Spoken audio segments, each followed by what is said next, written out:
Welcome to the Legends Behind the Craft podcast, where we feature top leaders in the wine and craft beverage industry with your host, Drew Hendricks. Now, let's get started with the show.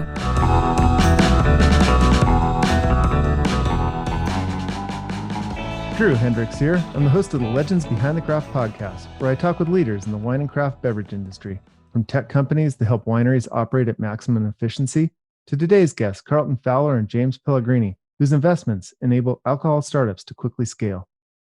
Today's episode, it's sponsored by Barrels Ahead.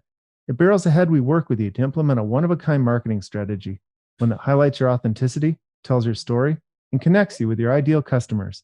In short, if you're a business looking to retain a winery or craft beverage producer as a client, Barrels Ahead will figure out a plan to make it happen.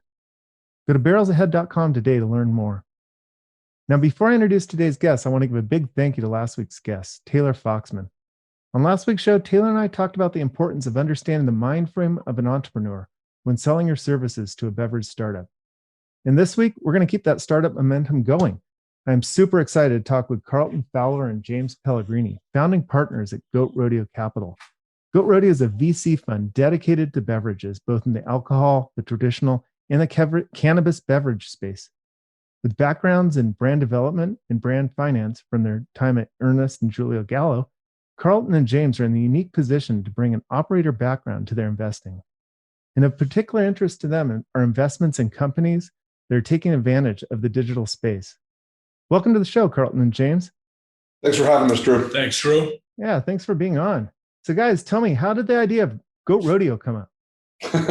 Well, the actual name kind of has two genesis points. One of them, like very clearly, James and I, we met when we were working at Gallo together. We've always had a sense of humor about things. We work in a really fun industry. If you're not having fun in this, you're doing something wrong. And our senses of humor has kind of always served us well. So from that standpoint, we couldn't imagine calling this something like Execution Capital or like Prime Capital. Like, oh no, it's let's make sure there's something different and unique about it. The other aspect to it is when you're dealing with startups, especially on the early stage, as they're kind of building out, what they're going to become, they usually do one thing really well, and everything else is a goat rodeo. And a lot of what our job is to identify the companies that have a really unique thing about them, something that can scale, and then do our best to kind of help them herd the goats and get to that next level. So it's got a dual meaning. And at the end of the day, Drew, when we're investing in founders who put so much time and effort into their personal brands and their company's brands, we certainly wanted to indicate that we were able to help them by coming to them with a brand of our own that we felt very proud of. I love it. I've never heard the term Goat Rodeo, but I'm a big fan. I guess it could have been like Kitten Wrangling Capital. Could have been, yeah. cat herding capital. Yeah. I like that. So, guys, how did you get into the beverage industry? Like Ernest and Julia, was that your first? Yeah. I mean, I'll start. I joined E&J Gallo out of my MBA program, and it was a great place to learn. And really, I think a lot of folks who are deep industry don't quite realize just how big Gallo is and how well recognized it is for tremendous high character business, great training ground. For me personally, it was a really, really perfect situation. Like if you took a piece of paper and designed like, hey, how would you like to learn about this business in order to eventually start something like Goat Rodeo? Like what I did there is exactly what I'd do again. So, for those who are listening, if you can somehow manage to join an industry and then end up working for Ernest Gallo, obviously not the original, while he's the GM of the spirits business unit and is like one of the most inquisitive and smartest and interesting thinkers in this entire space, and then work with him to kind of figure out what makes new brand launches work, and then subsequently try and build out a lot of their spirits portfolio. Go for it. If that opportunity ever falls in your lap, do it. Yeah, you'll love it. And so that's, I joke around sometimes. There's a lot of luck that goes into this, and I feel very fortunate to have had those choices. And and that really informed kind of what we wanted to do next. But James was also at Gallo. So. Yeah, I came through a bit of a different track than CJ. I didn't come through, or Carlton. I'll call him CJ for short here, but I didn't come through a marketing program. I actually came through on the finance side of things and was lucky enough to find my way into the spirits business unit. And again, I'll liken it to an environment that was a lot like a late stage startup. It was like a well-funded startup. They had a couple of brands that were working really well, and they wanted to figure out how to build out a portfolio of better brands. And also, while we were doing that, we were trying to figure out how alike and how dissimilar are the wine and spirits industries. And it turns out like there are very many commonalities, but there's also a lot of differences in the way that consumers interact. And again, working under the leadership of Ernest, it was really an amazing environment to bring forth interesting ideas, have them challenged, be able to test them in the market, and just learned a lot. And I was exposed to a lot of different things. Really enjoyed the time I had there, not least of which because I was able to meet CJ. He was running new brand development while I was managing the finances for the business unit. And very quickly, we recognized that we saw a future that looked similar to, each other's visions, but how that future was going to come to pass, we had very different ideas upon. And that created a really interesting environment for us to, sit down and talk through the way that we thought the world could evolve and how, the industry was changing and what turns it might take and how that might be supported. And I think very early on, we recognized that there was something special in that relationship. It also informs a lot of times how we view our investments. I mean, so much of an investment, especially early stage investing, is understanding team, understanding their vision. How are these founders going to navigate difficult aspects? Because nothing's going to go the way that you think it's going to. And I think we're very fortunate to have our partnership, which is kind of defined by strong opinions loosely held. If we disagree with each other, it's never an entrenchment. It's there's a basis of respect that it forces you to ask internally. Well, if he doesn't agree, why? I might be wrong. Not. I've got to figure out a way to convince him of my way, and it affects what we look for in our founders as well. Well, that's great. Having complementary partners is so important. James, you mentioned something about the differences between the wine and spirit space. What are some of those differences that you've found out? Well, let's take a big step back and let's say that, you're a consumer and you consider yourself a, consumer of, let's say, brown spirits or a consumer of red wines.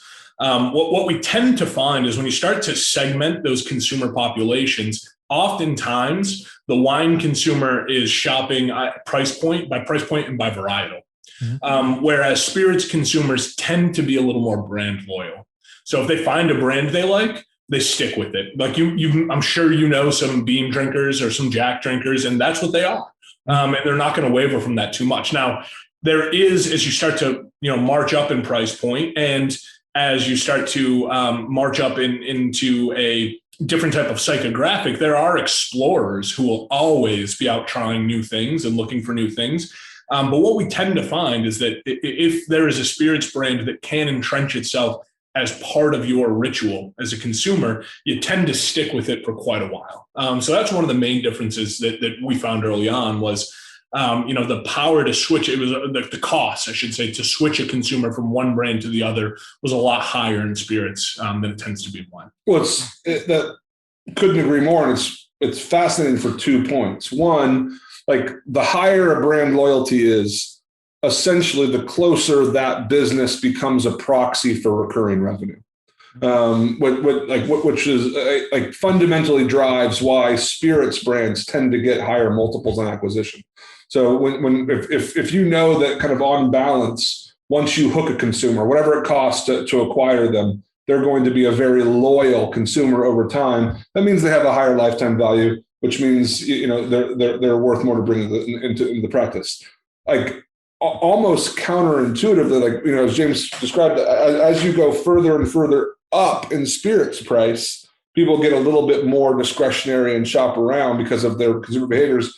As you go down in wine price, you tend to see that brand loyalty. So the barefoot drinker is actually more loyal than like the Caymus drinker or the Louis Martini drinker, and that's remarkable. And so like what it means is as we're out investing, especially if we're looking at a wine-based company, like we're informed about this, and what really excites us is, okay, cool. How can no one, as powerful as Gallo and Constellation are, I would argue that no one's really cracked the $20 and up wine market well. They've done a great job of acquiring a lot of great and iconic names, and their sales force does a really good job of getting them into the on and off premise.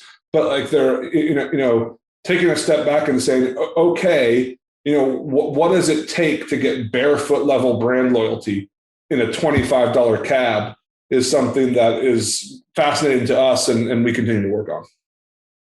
That's super fast. Yeah, exactly on that 2025. There's just the shelves are riddled with it, and most of those wine drinkers are looking for that new one, or they're loyal to a varietal more than a brand. Now in the craft beverage space, where do you see beer, kombucha, cannabis? How is that as far as brand loyalty? I mean, it's going to, the easy answer is it's going to take some time, right? I think hard kombucha is here to stay. It hits on a lot of different trends that exist out, that are just they're consumer trends in all food and beverage. It's perceived of as healthier, it's perceived of as cleaner, it's conceived of as a little bit more artisan. So I think it's going to continue to grow. Craft beer again is one of those things that tends to demonstrate a little bit more fragmented perception. Although there's always the exceptions that prove the rule, like the Lagunitas and the Goose Islands that transcend that. So when we look at something like a beer, we're looking for things that can grow but then keep growing, because I think one of the things that we learned from the craft beer explosion that's happened over, we'll call it even the last 20 years, is that it's not going anywhere. It's an absolutely large and important part of the market, but it doesn't seem to perfectly scale. There's some regional differences. You win regionally, but how do you, if you're the beer of choice, let's take a great example, like Russian River here in Napa. It is a fantastic beer. Is it Napa or Sonoma? They're Napa. Yeah. Sonoma. Sorry. It's a fantastic beer. They make Pliny the Elder, which is constantly ranked as one of the top IPAs in the world. Their distribution is still limited. And now could they change that? Maybe. But they tend to find that they can consistently meet and exceed consumers' expectations in the place that they are distributed, and they can draw people into their brewery. And how do you get that type of brand loyalty in the Northeast when you have Maine Lunch, for example, servicing the New England market? Does Pliny play second fiddle out there? They don't want to play second fiddle to anybody. So I think you start to see that there may be a settling of, iconic regional brands that never become national. And that's okay. But it also means that there's a limit on how big that they will get. And there's not going to be the same benefit to a potential acquirer who looks at something and says, what happens when I put this into my portfolio and I provide it with outlets that extend beyond this region, nationally and maybe internationally? Is there room for this to continue to grow and continue to scale without damaging the brand perception? Sure. So one of the things that you're looking for, or what are the things that you're looking for as far as potential investments? And very broad. I'll tell you some of the things that really excite us, and there's always exceptions to prove the rule, of course, and we even have them in our portfolio. But one of them is a digital orientation. We look at the world and say, okay,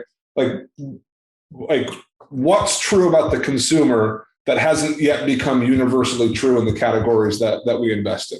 And I think the easiest thing to point at is okay, in many fast-moving consumer categories, you have, 10, 15, 20% e-commerce penetration, meaning, that percentage of the transactions in that category are done, via Amazon or Shopify or something like it.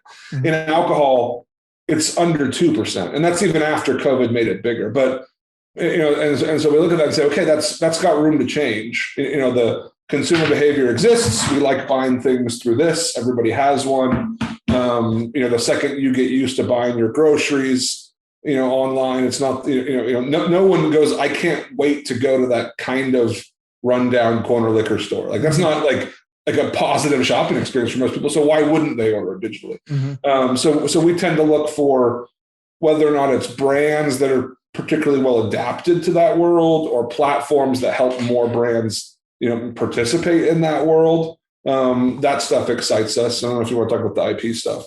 Yeah. Another thing that we look for is IP, like intellectual property, in terms of like true patents or trade secrets. So something that has, a protection around the type of package that it's sold in. One of our portfolio companies, Drinksmith, is a good example of that. It's a dual chambered package that separates fresh juices from the alcohol. That's great. You deliver it, you can twist it, it releases a chamber internally that mixes it. So you get the closest thing to a fresh made bartender quality cocktail that we've seen. Now there's some novelty to it and it adds to the ritual of actually twisting and shaking the drink. One thing that we love, but more than that, it protects the integrity of the ingredients. There's no oxidation because they were mixed and sitting in a bottle together for over a period of time. We'll look for places where there's intellectual property around certain types of, data management and sales, distribution, something that helps manage a distributed group of individuals and push out inventory in a more seamless manner is something that I'm just trying to think of like examples of IP that we see. Yeah, well, I mean, within that, it's just, hey, it's 2021 and a lot of distributors still manage a lot of their inventory on Excel. Like that's probably not the right way to do it. Right. That's the whole reason that Salesforce exists, because everyone's collectively decided like, hey man, probably Excel's not the right way to do it. So in anything that touches that space within our industries is something that's pretty exciting to us. On the cannabis beverage side, we just don't know. Yeah. We're pretty strong believers that not all humans like to inhale combusted, plants, and we're also pretty strong believers that plenty of consumers enjoy the physiological effects of cannabis. So, when you put those two together and say, hey, you have an entire set of humans that are designed to understand, well, if I have 3 beers, it does this to me. If I have, a couple mixed drinks, it does this to me. So it pretty easily goes to follow that we think that cannabis beverage and other edibles are going to be an increasingly large part of the market. We look at things that we call share of buzz. Even though we're really love the beverage alcohol industry, we're not like unaware of the trends of people drinking less, and that's a positive choice that we support. But that doesn't mean that people aren't going to like to consume substances that involve conviviality. So we love the idea of also working in the cannabis beverage space because it's what consumers are always going to want in some way, shape, or form. So it's not so much I've got this great beer, I've got this great alcohol or this great cannabis drink. It's that I've got some procedures in place that show that it has the possibility of scaling, or I've got some intellectual property with the packaging that you can then build on. That's what we love. And if you look at our portfolio, I think it tends to go that way. Doesn't mean that like if you have the hottest canned RTD in the world and we find you early and we can be helpful, like of course we'll invest. But what like the number one thing we're looking for isn't I want to make a new whiskey and go compete in the same way that everyone else has competed in whiskey for the last 50 years. Like that's less what we're excited about. It's not because we don't think that people can be successful doing that. We just recognize how capitally intensive it is, how time consuming it is.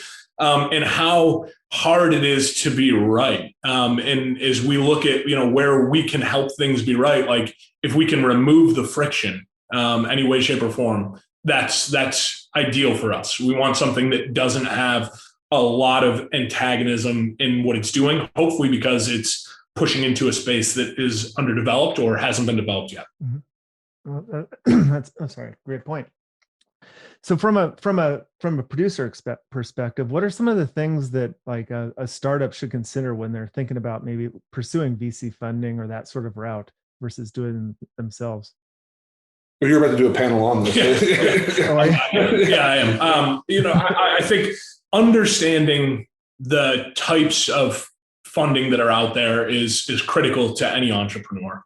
I think going in as part of your plan, you should have some goals in mind of here's what I'm building, here's how far along I can self-fund or I can rely on bank debt to fund. Here is the first option, which may be friends and family, to go get friends and family to invest. And then, it's maybe looking at angel investors, high net worth individuals or family offices. But like the big understanding is when you're going to pursue investment from an outside source, the first thing you need to understand is you are going to have to give up some control of your company. And you may not be giving up majority control, but you are selling a piece of your company. And a lot of founders tend to go into that idea and tend to be a little hesitant to price themselves appropriately. And that can be a challenge. So oftentimes what we see is people who have a fantastic idea and have a vision of the future, which all good entrepreneurs probably do. Mm-hmm. They value that vision as if it's already come true. We love that because that means they're going to fight to make it true. But that also tends to taint their view of what the current value may be and tend to overvalue themselves. So I think that going in understanding that, hey, a good partner is as important, if not more important, than a small amount of dilution is really, really important for early founders, I believe. And I may be just speaking our own position here because we're that side of the trade. But I've tended to find that when you start off that journey thinking like, hey, it's about who I can get to give me money at the highest valuation, you always find yourself running into a situation in the future where you may wonder, I should have partnered with somebody who could be helpful. So I think, one, it's having a really good understanding around how far you can get without help.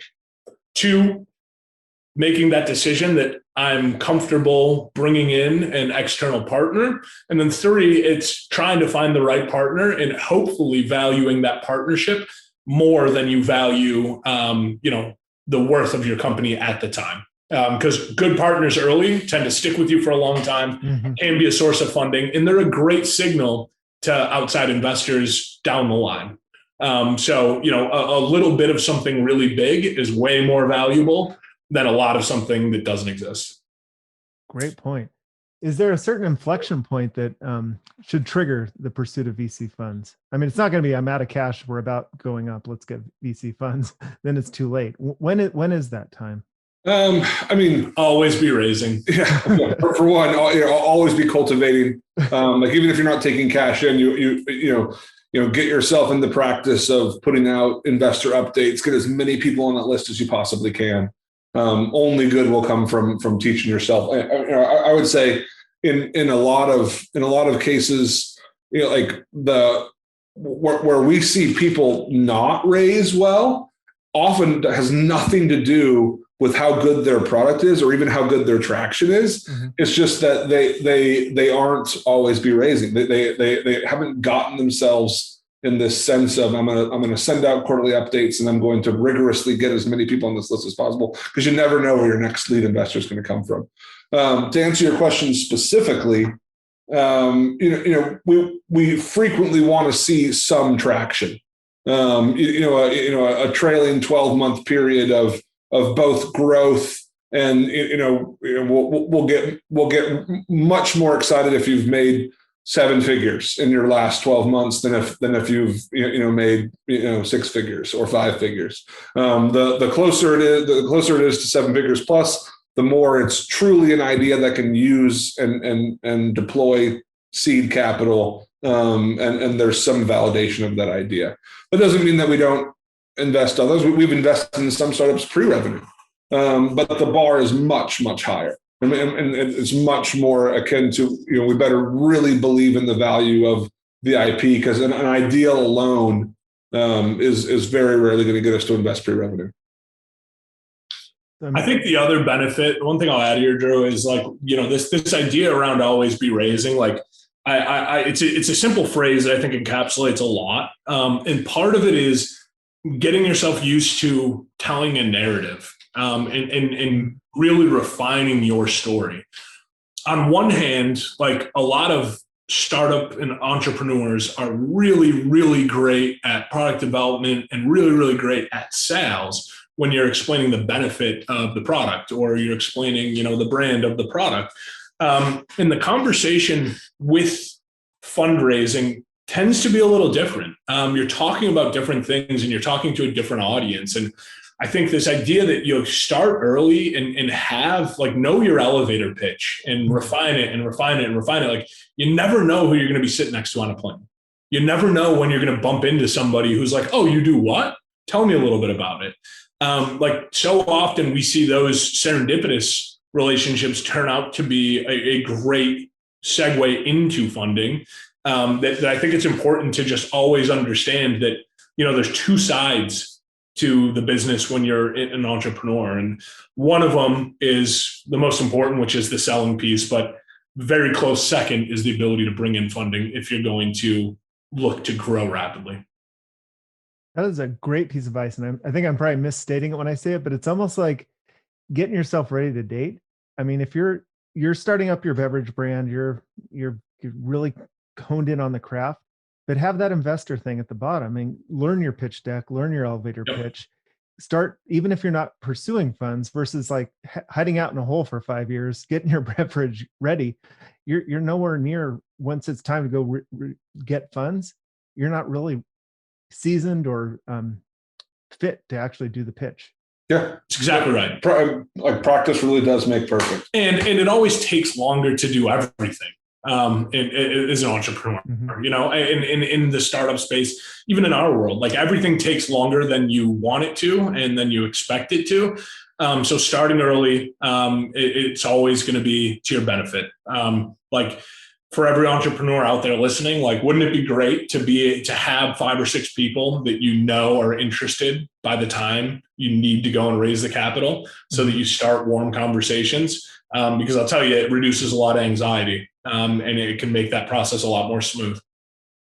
That's great advice. So everyone, put a investors thing in your footer on your website. Yeah. Yes. What do you see some of the challenges with people not waiting too long to get venture capital, other than going out of business? Just lack of scale, lack of market penetration. Yeah, the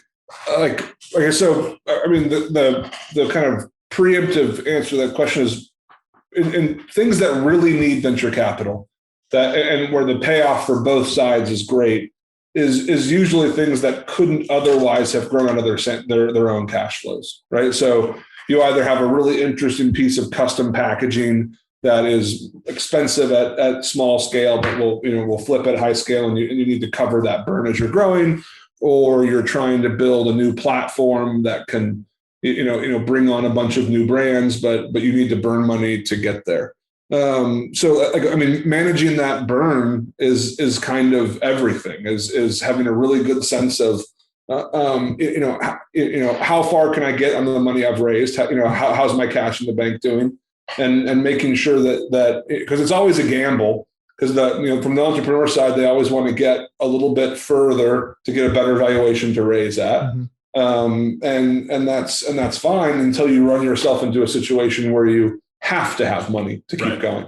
And then you've given all the leverage to the funders. And the interesting is we don't like that situation either. we would way rather fund someone where the founder has a very clear and kind of pun intended sober mind about what their cash burn and necessities are, and they're managing that growth.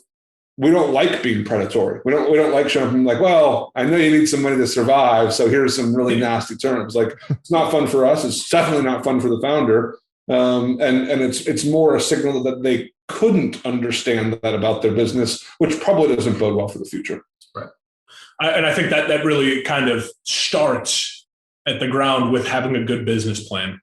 It starts with understanding the financial underpinnings of your business.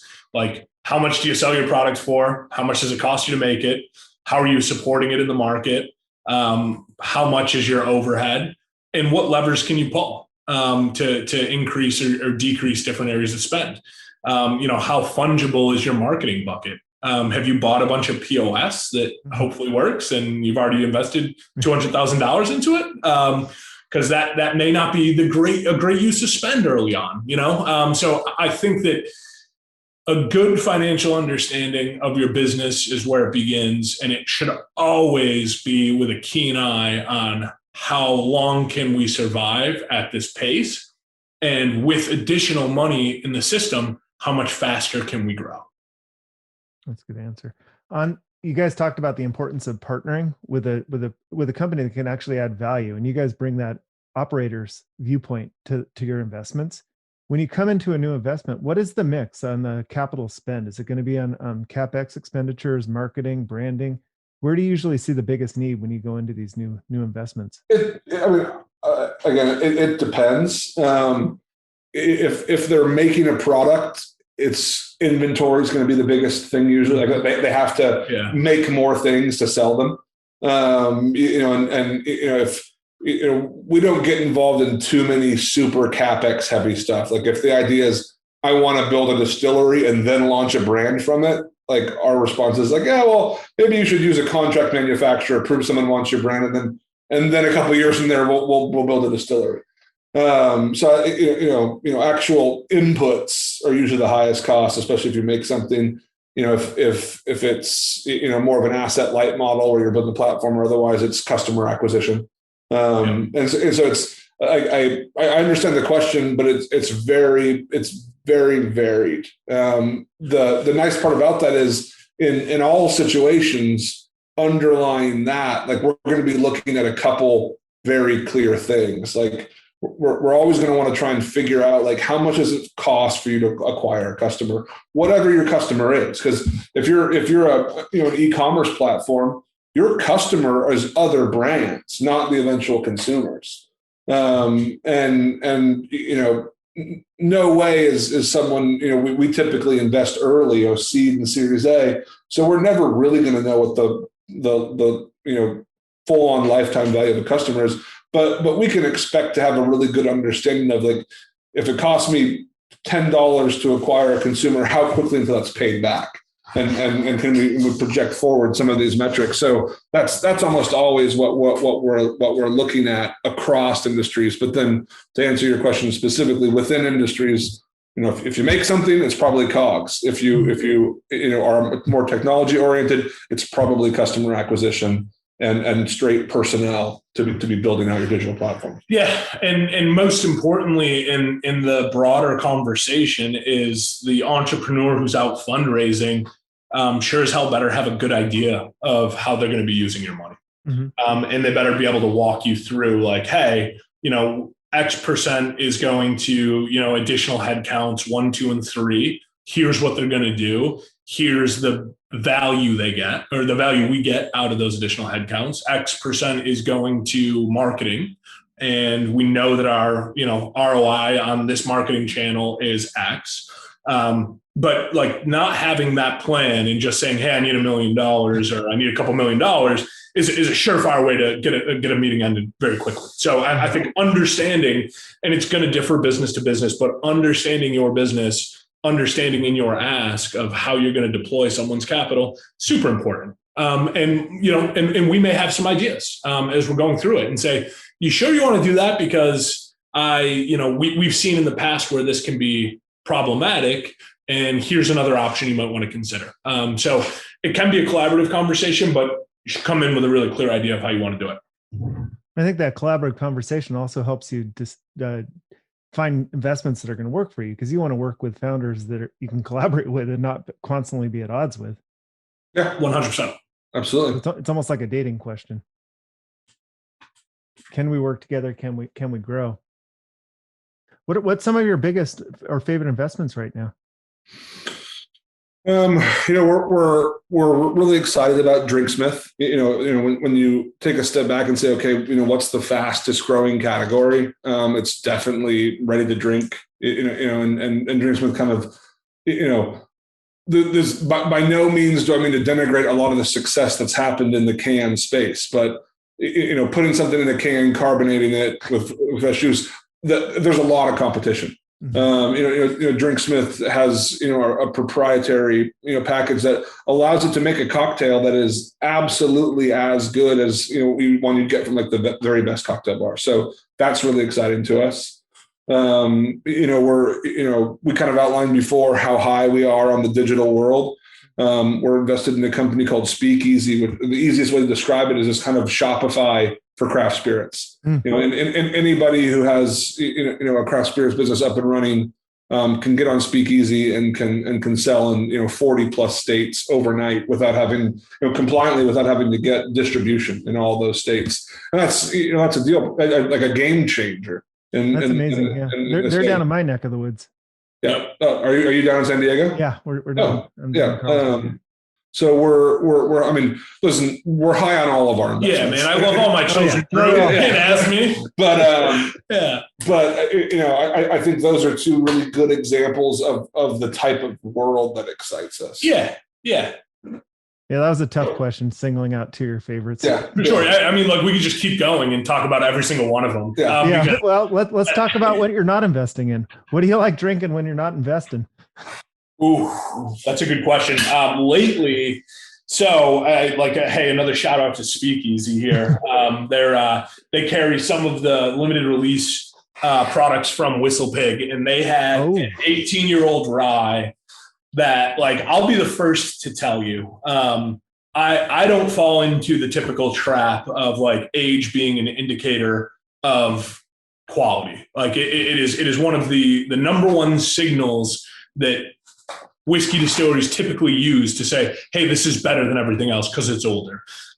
I don't necessarily agree. And that goes back to, a guy that I worked with, good mentor, David Warder at E&J Gallo, who helped explain the science behind how too much age can be a bad thing, and showed it to me. And I was like, wow, you might be right. There is a sweet spot, and that sweet spot can be exceeded. And oftentimes I think it is. Now, that said, this 18-year-old Whistle Pig rye was unbelievable. Unbelievable. So that was a bottle that we had in the office. That was, I think, the shortest lived bottle that was here. I think every person that we hosted over the course of 2 weeks, we were like, hey, you got to try this. You got to try this. You got to try this. So that we were, I personally was really high on. Yeah. I'll take this even one step deeper. Agree. You can overage things that are aged in new oak.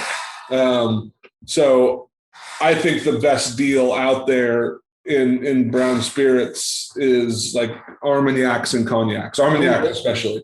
I mean, funky Armagnac. You can get a 25-year-old Armagnac, and because they're not aged in New York in new barrels, they have that time to interact with the wood for that long. You can get it for less than you'll pay for an 8-year bourbon. And people haven't figured this out yet. I hope they never figure it out, because you can get incredibly complex and decadent brown spirits. Just as long as they're not from Kentucky, you'll get them at great prices. I love a good Armagnac. I was talking to someone the other day we were trying to explain the difference to someone between Armagnac and cognac, and we came up it's like the difference between tequila and mezcal. Yeah, sure. Yeah, that's all the funky mezcals out there. Yep, similar to the in all the small farms and the small Armagnacs. Yeah, I love it. So I learned this is a fun piece of excuse me, a fun tidbit of information for your listeners. You may know this already, Drew, but apparently a lot of the Armagnac that's produced each year is produced on these rolling stills. So it's like a still that's attached to a tractor, and they literally just roll through these small farming towns, and everybody makes their Armagnac, and they take like a month for this process, so it's post harvest, they make the wine, and I think it's like late fall that these little like roaming distilleries kind of go around, and they turn all of these independent farms that make their own wine into Armagnac. And then they have this huge party afterwards, and it's like a 48-hour party or something like that. Like, I don't know the exact details, but I'll tell you what, like, it is a bucket list trip for me. That would be a bucket list for me too. Yeah. I'm looking that up right after this episode. Yeah. Terrific. Man, that's great. So guys, in this industry, who do you guys admire most right now? It's a great question. Yeah. And you even told me you were going to ask this question, and I stopped thinking about it. I always like to pop it in at the end. Yeah, no, it's great. I mean, obviously, I've got a lot of admiration for our old boss, Ernest. I thought you were going to say me. Yeah. Oh, yeah, sure. You're all right.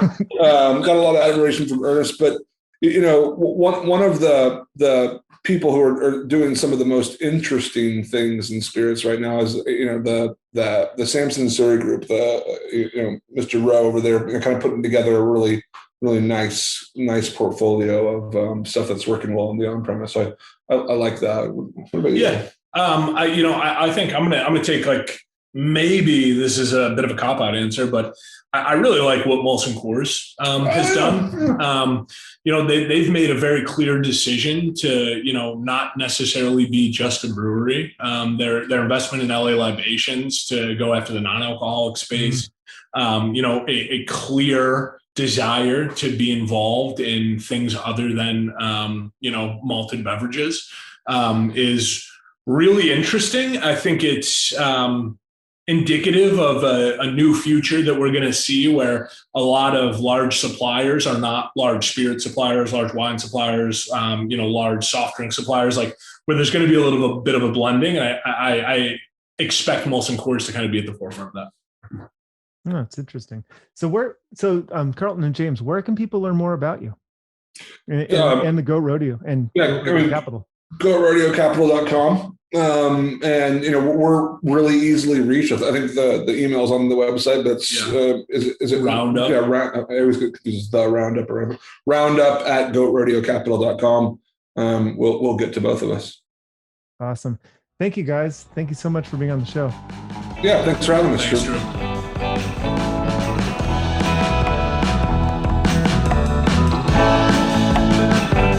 Thanks for listening to the Legends Behind the Craft podcast. We'll see you again next time, and be sure to click subscribe to get future episodes.